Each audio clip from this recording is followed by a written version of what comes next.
Hello दोस्तों, इस video में हम देखेंगे कि ईपीएफ का रिटर्न आफ्टर सितंबर 25 कैसे फाइल किया जाता है, जो कि बहुत सारे लोगों ने बताया नहीं है कि यार कैसे फाइल करना है। तो मैं इस वीडियो में आपको डिटेल में बताने वाला हूँ कैसे ईपीएफ का रिटर्न सितंबर के बाद फाइल किया जाता है।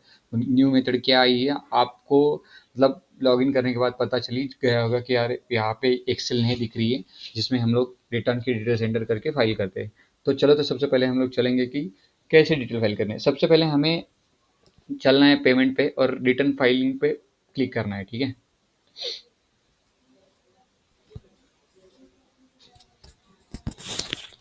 तो दोस्तों, मैंने तो मेरा रिटर्न फाइल किया है, तो फिर भी मैं आपको बता रहा हूँ कि कैसे फाइल करना है। तो हमें यहाँ पे मंथ चूज़ करना है, जो भी हमारा मंथ है, ठीक है। सर्च करना है हमारे मंथ का, ठीक है। तो आपको यहाँ पे ऐसा ओपन दिख जाएगा, व्यू एंड अपलोड का ऑप्शन आ जाएगा। तो ऐसा होने के बाद व्यू एंड अपलोड पे क्लिक करना है हमें, जो कि मैंने पहले ही किया है, ठीक है। तो हम व्यू एंड अपलोड पे क्लिक करेंगे, हमें नेक्स्ट पेज पे लेके जाएगा, जो कि वहाँ पे हमें शो करेगा कि हमको रिटर्न कैसे अपलोड करना है या कुछ क्या क्या डिटेल्स है। सबसे पहले हमें क्या करना है, डाउनलोड एक्टिव मेंबर लिस्ट देखनी है, जिसमें हमारे जितने मेंबर्स हैं उसकी हमें डिटेल्स मिल जाएगी। उसका यूएन नंबर ये सब इस लिस्ट में आ जाएगा, आप ये ओपन करके देखिए, ठीक है। उसके बाद जिस भी महीने का हमारा वेज मंथ है वो हमें सिलेक्ट करना है। उसके बाद हमें फाइल चूज करनी है, मंथ चूज करना है। उसके बाद हमें फाइल चूज करनी है जो हमें अपलोड करनी है। ये फाइल हमारे पास नहीं है कि यार पहले कैसा होता था, यहाँ पे हम लोग डाउनलोड करते थे फाइल, उसके बाद उसमें डिटेल एंटर करते थे और अपलोड करते थे, ठीक है। लेकिन इस केस में अभी ऐसा नहीं हो रहा है। सितंबर के बाद हमें चूज करना है, हमें खुद फाइल बनानी है। मतलब आपके पास लास्ट मंथ की फाइल रहेगी वो भी चलेगी, और आपके पास एनी अदर फाइल रहेगी, उसकी इन्फॉर्मेशन यहाँ पे दी है कि कैसे अपलोड करना है, मतलब वो फाइल का फॉर्मेट कैसा होना चाहिए। तो हम लोग देखेंगे कि कैसा होना चाहिए और हम लोग वैसे फाइल प्रिपेयर करेंगे। और एंड में आपको उसकी मैं एज अ लाइक एक डमी फाइल दे दूंगा, उसमें आप डिटेल्स एंटर करके अपलोड कर सकते हो। तो उसमें लिखा है यूएन नंबर मेंबर, ये एज पर सेम है, लास्ट महीने की जो हमारी एक्सेल है उसके हिसाब से सेम है, ठीक है। तो ये सब डिटेल हमारी होनी चाहिए, जो कि हमने फाइल पहले से प्रिपेयर करी है। मैं आपको दिखाता हूँ, ये मेरी फाइल है जिसमें मैंने डिटेल्स एंटर करी है। यहाँ पे यूएन नंबर आया, उसके बाद member name, gross wages, EPF wages, idli wages, जो भी हमारी डिटेल्स है वो सब, ठीक है। तो ये सब हमें एंटर करने के बाद हमें ये फाइल पहले तो सेव करनी है ठीक से, ठीक है। आप आपके हिसाब से देख लीजिए, आपका ईपीएफ जो भी है, आपका इडली जो भी है, उस हिसाब से आप डिटेल्स एंटर करिए। ये आपने लास्ट महीने में भी की है, होगी नहीं की तो ठीक है, आप ये फाइल मैं डिस्क्रिप्शन बॉक्स में डाल देता हूँ, आप ले लीजिए और उसमें फिर ये निकाल के अपना डेटा एंटर कर लीजिए, ठीक है। सबसे पहले हमें टेक्स्ट फाइल लगने वाली है, इसके लिए हम लोग क्या करेंगे, इसको हटा देंगे जो भी है, ठीक है। तो उसके बाद मैं मेंबर का भी ये हटा दूंगा। उसके बाद मैं ये सेव पे चला जाऊंगा।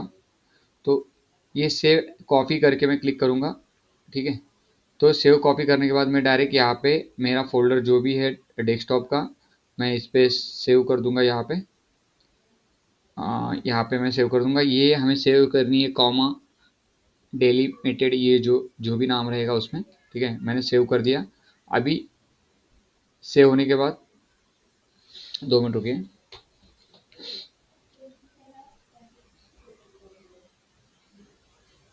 सेव होने के बाद हमें चलना है उस फाइल पे जो भी हमने सेव की थी। ये मेरी CSV फाइल है जो हमने सेव की थी, ठीक है। तो इसमें हमें सबसे पहले मतलब निकाल देना है जो भी हमारे लाइक ये हैश, ये जो कॉमा वगैरह रहता है उसके लिए कंट्रोल F करना है हमें, ठीक है। ये सिंगल आ जाएगा, इसलिए हम लोग यहाँ पे क्लिक करेंगे और रिप्लेस कर देंगे, ठीक है। तो रिप्लेस ऑल, इससे रिप्लेस करना है, ठीक है। ये रिप्लेस हो जाएगा, ठीक है। एक्स्ट्रा कुछ भी दिख रहा है तो वो हटा देने का है और यहाँ तक ही रखना है। उसके बाद हम लोग इसको सेव करेंगे, जो भी हमारी सेव फाइल है, ठीक है।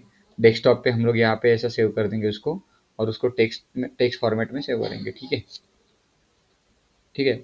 टेक्स्ट फॉर्मेट में सेव किया। तो यहाँ पे कुछ भी कॉमा वगैरह रखने की ज़रूरत नहीं है, ये हटा दो पूरा, क्योंकि फाइल अपलोड होने में एरर दिखा रहा है, इसलिए वजह से ये हटाना पड़ेगा हमें। तो सिर्फ इतना नाम रखो और सेव कर दो, ठीक है।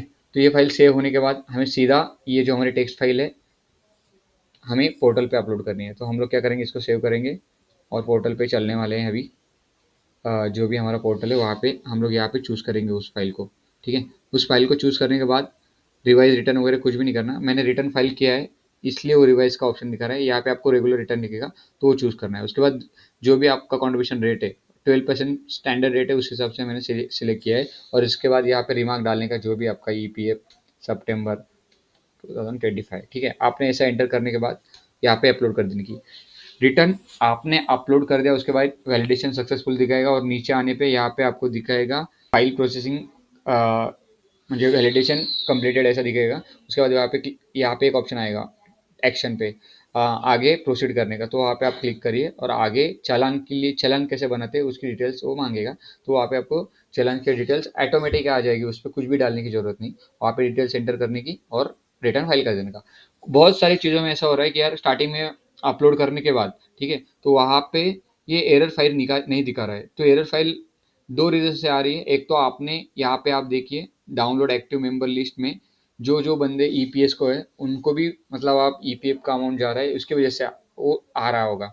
तो उसके लिए आपको क्या करना पड़ेगा, जो भी आपकी शीट है, मतलब जो भी आपकी मतलब आपने जो शीट बनाई है उसके अंदर पहले तो देखिए ईपीएस को, मतलब जिनकी सैलरी 15,000 के ऊपर जाती है तो उनको ईपीएस से हटा देने का है। मतलब ये जो ई वाला कॉलम है और एच वाला कॉलम, यहाँ पे जीरो आएगा और सीधा फिर जो भी आपका अमाउंट है वो, मतलब इसको ये ईपीएस में कंट्रीब्यूशन नहीं जाता तो इधर जीरो आएगा, ठीक है।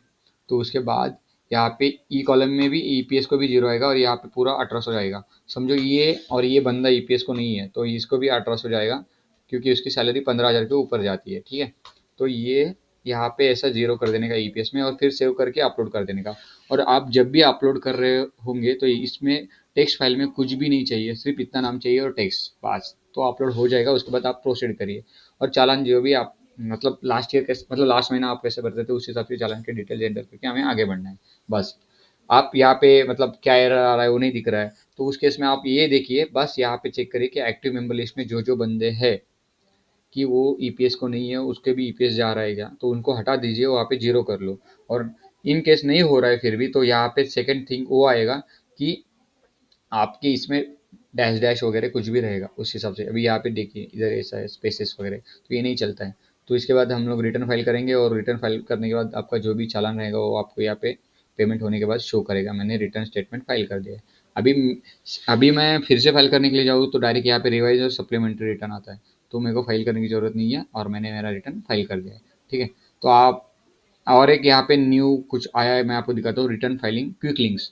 तो यहाँ पे क्या क्या लिंक्स मिलती है, आपके डैमेजेस रहेंगे या कुछ रहेगा तो इसके साथ ही आ जाएगा। आपने लेट 17 तारीख को या 16 तारीख को रिटर्न फाइल कर रहे हो तो वो डैमेजेस और उसकी डिटेल साथ में ही वहाँ पे हमको शो होगी। 2 मिनट रुकिए मैं आपको दिखाता हूँ।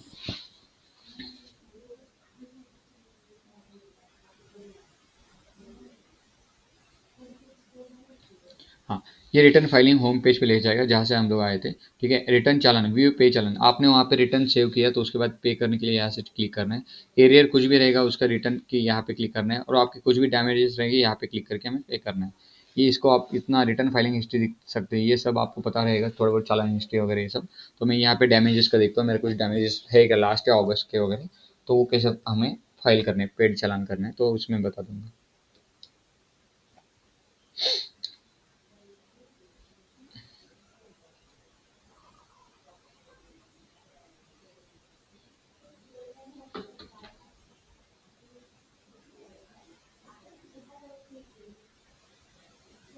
मेरा कोई भी डैमेजेस नहीं है, बस ऐसे ही रिटर्न फाइल करना है, उसके बाद कोई डिटेल्स नहीं है।